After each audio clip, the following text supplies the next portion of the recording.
Hello, is it Mr. Dillon? Hello, yes. Hi, I'm Dr. Watmore. I'm one of the doctors here today. I've been asked to examine your abdomen. Is that all right? Yeah. Brilliant. I'm just going to wash my hands. Are you in any discomfort at all at the moment? No. Okay. Could you take a big deep breath in and out? Brilliant. Okay. Can I have a look at your hands, sir? Thank you. Okay, you turn them over. Just spread your hands out.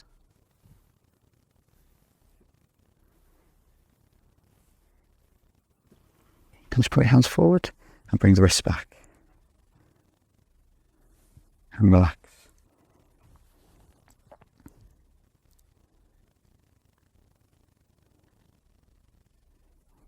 And just relax your arms. Back. Look your other arm, please. Have a look and pull your eyelid down.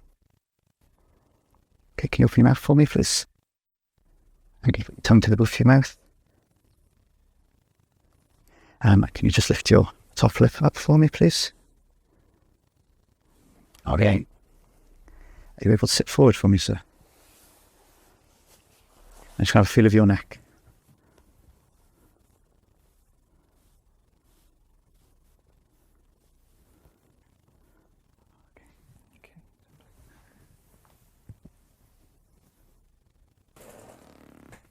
Okay, and just lie back for me, please. Bring your arm out to you, sir.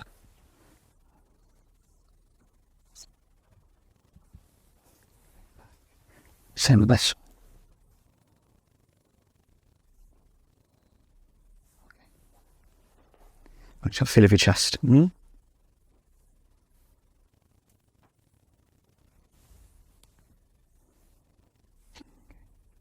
Right. Okay. Let's have a look at your abdomen now, sir.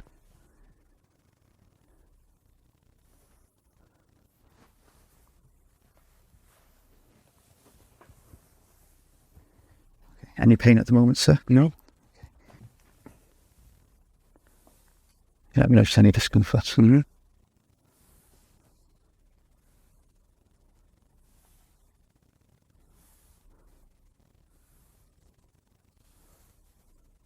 I'm just going to go a bit deeper this time. Just breathe normally.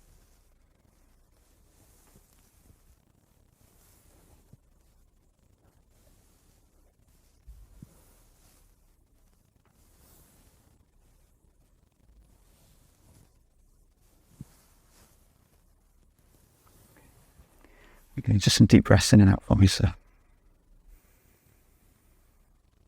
And go again. And relax.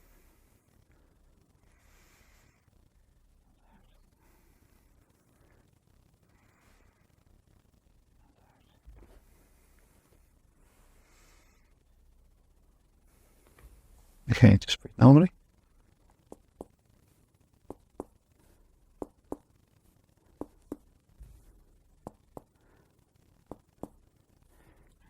So, in and out. And out.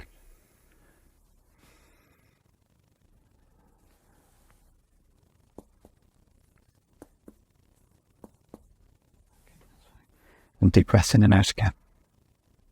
Relax. There.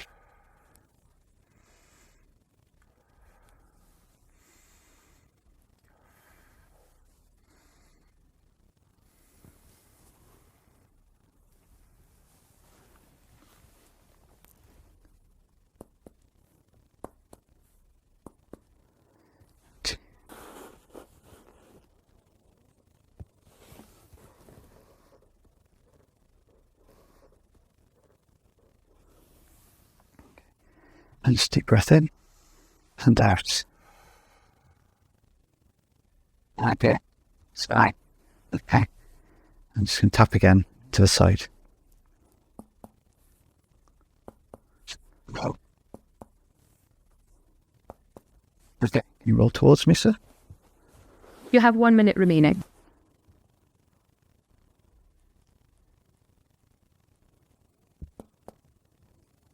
Fine.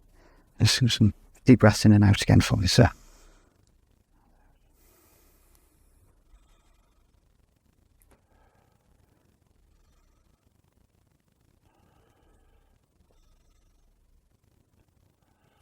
And fine. We can relax.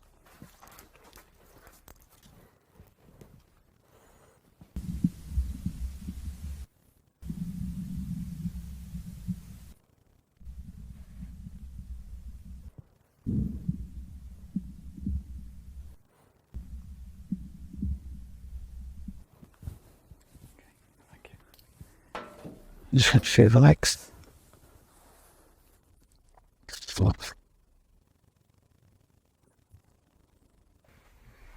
Thank you. To complete my examination, I'd like to obtain a full set of clinical observations, perform urinalysis, examine the external hernial orifices, perform a digital rectal examination, and examine the external genitalia. Please can you present your findings?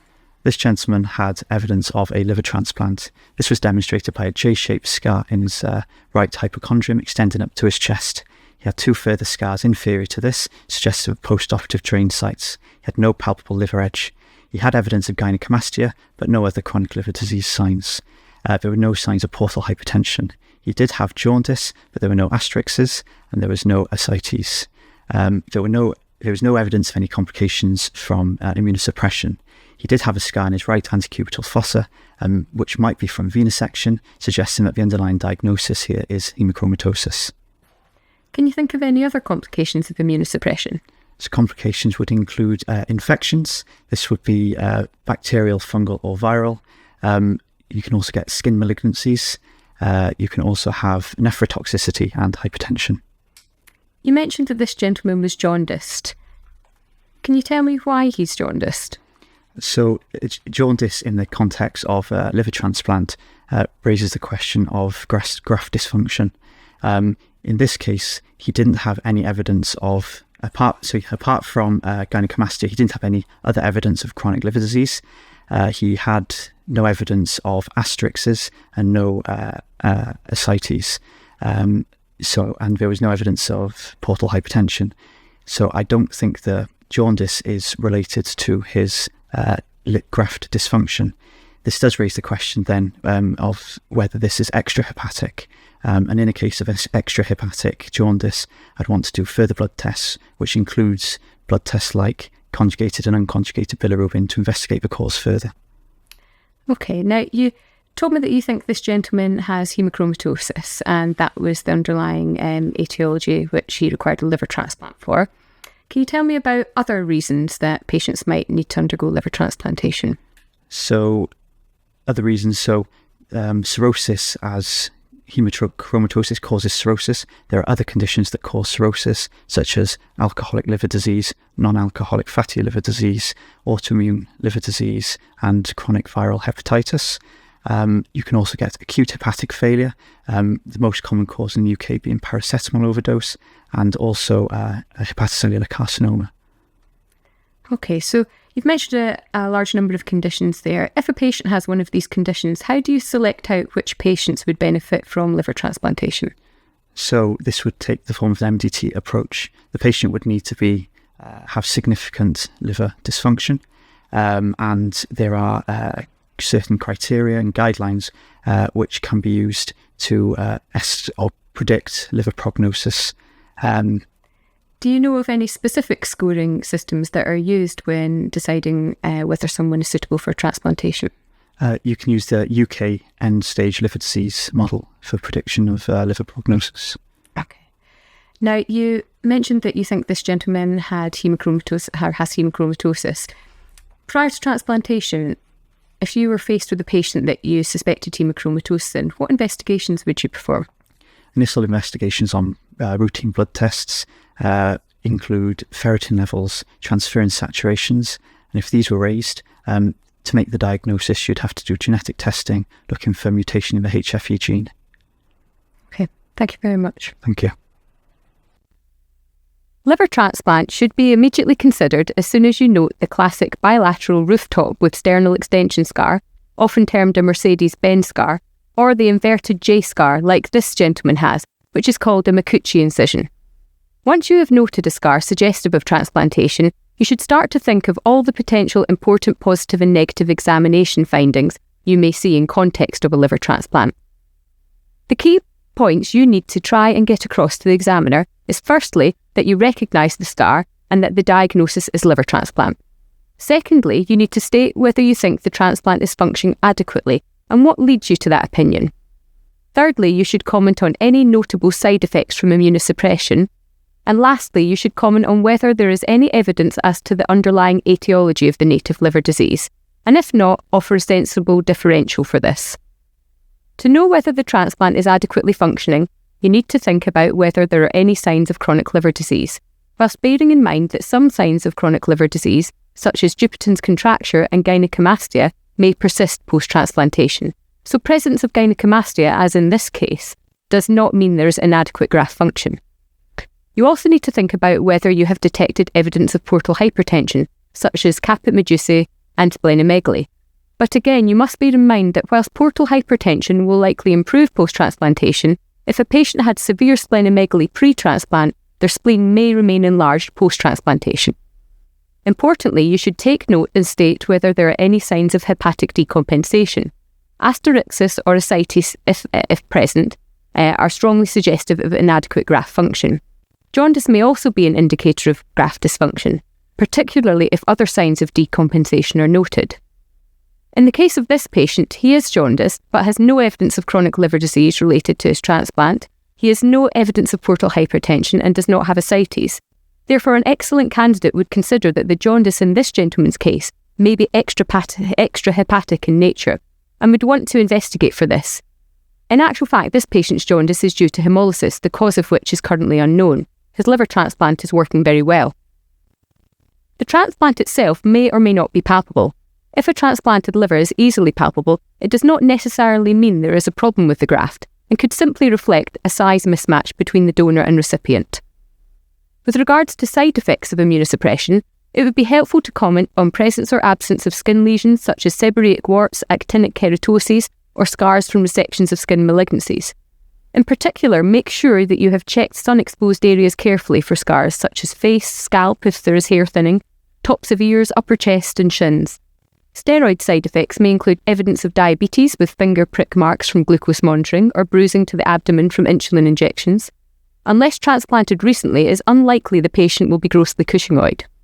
Tremor may indicate tacrolimus toxicity. Gum hypertrophy from cyclosporin toxicity is often commented on but is rarely seen now.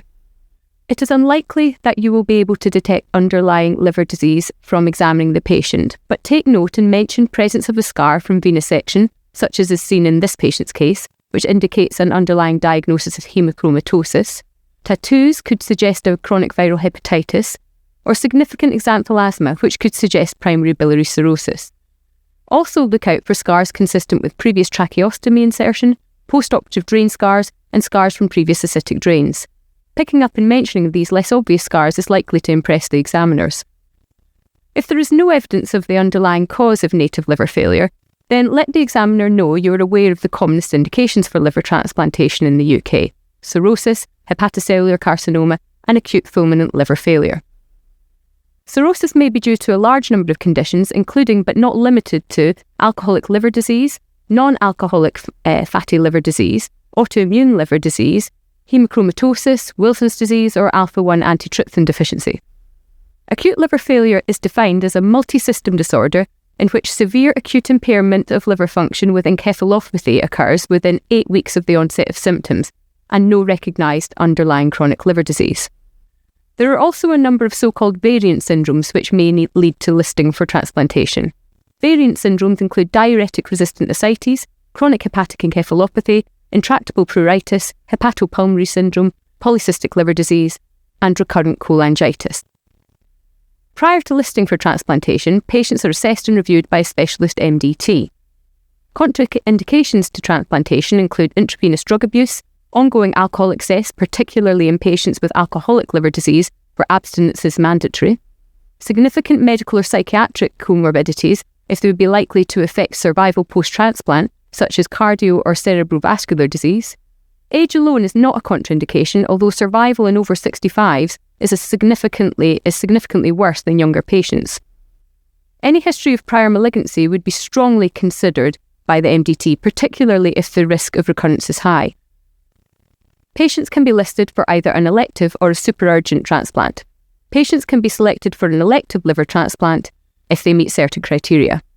If they have chronic liver disease or failure and have a high UK end-stage liver disease, abbreviated to UKELD score, of 49 or more. This score is derived from the patient's serum sodium, creatinine and bilirubin, an internal normalised ratio, INR.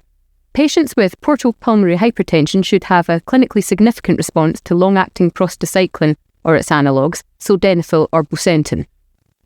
Lastly, patients with severe acute alcoholic hepatitis may be considered for elective transplantation if their expected survival in the absence of transplantation is less than that obtained with a liver transplant. MADRI and Glasgow alcoholic hepatitis scores can be used to predict prognosis in these circumstances. All patients selected for the elective adult transplant list must have a projected post-transplant 5-year survival of greater than 50%. For patients with hepatocellular carcinoma, in order to be eligible for elective transplantation, there are strict criteria which must be met, including number and diameter of tumours and rate of progression. Clearly, a patient must have no extrahepatic spread. For patients with a variant syndrome and a UK end-stage liver disease score of less than 49, there are set criteria. For example, for diuretic-resistant ascites, patients must be intolerant of maximum diuretic doses and not responsive to TIPS, or TIPS is unable to be performed. Super-urgent transplantation listing has a separate strict set of criteria that must be met. For example, in acute paracetamol poisoning, patients with a pH of less than 7.25 24 hours after overdose and after fluid resuscitation, patients with a prothrombin time of over 100 seconds or INR of over 6.5 and serum creatinine greater than 300 or anuria and grade 3 to 4 encephalopathy would meet the criteria for super-urgent listing. Following transplant, patients must be immunosuppressed. Steroids are used initially but are aimed to be weaned down to small maintenance dose or weaned completely. Calcineurin inhibitors are given with tacrolimus being most commonly used. Other drugs such as cyclosporin, azathioprine or mycophenolate may be used, and protocols for immunosuppression will differ between centres. Generally, once patients achieve adequate liver function and are free of rejection for 6 months, they can often be managed with a single agent, typically a calcineurin inhibitor. Survival post-transplant is generally quite good. Almost 90% of patients will be alive at 1 year, and 3/4 will be alive at 5 years. Complications of transplant include episodes of rejection, particularly in the early post-transplant phase. Immunosuppression leads to increased risk of infection, which can be viral, bacterial or fungal. Immunosuppression also increases risk of malignancies, especially skin and post-transplant lymphoproliferative disorder. Patients commonly develop a metabolic syndrome with hypertension, insulin resistance or diabetes, dyslipidemia and obesity. Patients must be advised to avoid live vaccines. Acute and chronic kidney disease is common in liver transplant recipients and is caused by a multitude of factors including calcineurin inhibitors, diabetes and hypertension. Hepatobiliary complications include acute or chronic rejection. Biliary complications include leaks and strictures. Recurrence of primary liver disease may also occur in some cases such as viral hepatitis, primary biliary cirrhosis and Budd-Chiari. In the exam, you're most likely to be questioned on conditions that may require liver transplantation and how to investigate for them, criteria for liver transplantation, immunosuppression and complications following transplantation.